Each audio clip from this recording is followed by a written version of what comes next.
بابا هي وحده من تنتين، يا اما قوصوا على ابو نادر مشان ما يفضحهم، يا اما قوصوا عليك انت بالذات، لانه في بين ايديك قضايا وهن لهم مصلحه يزيحوك عن طريقهم. مزبوط مزبوط تحليلك حبيبي، مزبوط. أنا وحده المزبوط بيناتهم بابا؟ يوصوني انا. شو عم تقول بابا؟ ايه بابا ايه. طيب ليش ما تبلغ الشرطه؟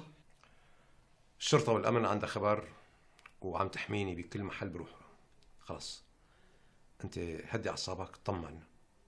وأنت كمان يسري روح لعند مرتك يلا. مالي رايح لأطمن عليك عمي. خلص قلت لكم اطمنوا. أنت كمان فؤاد يلا قوم تيسر يلا. تعرف لك نديم شو هذا الفان اللي ورانا كأنه لحقنا من الصبح. انت متأكد؟ طبعا متأكد لأنه أول شيء شفته تعال، بعدين شفته على الدوار، بعدين رديت شفته هون. يا زلمة على هالنسوة شو بعد؟ شو نسيت؟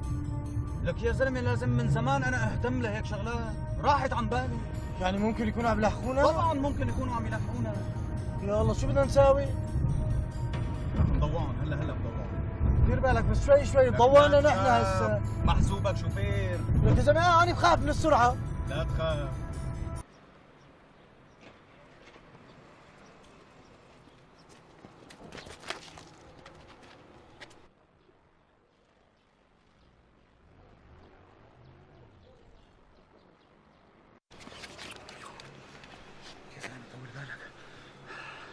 في سيارة بيجوا تاني مرقت، هي معهم ولا مو معهم؟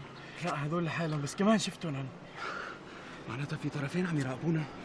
يا أمي طيب خلينا نركب بالسيارة ونروح نمشي طريق. لك لا شو نركب بالسيارة؟ خلينا نروح ركض. روح لا ركب.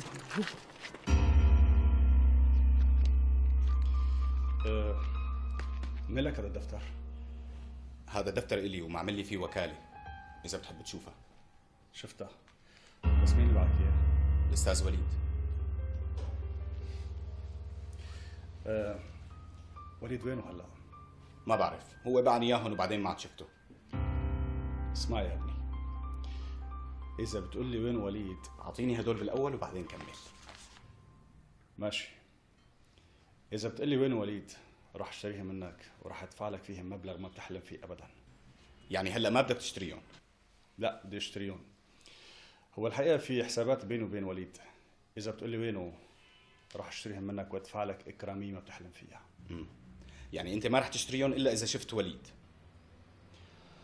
لا بدي اشتريهم، بس مثل ما لك شايف أنا مشغول وطالع مشوار. فيك ترجع لعندي، أنت ما حبيت مثل هالوقت ما راح تكون غير راضي. أوكي بخاطرك.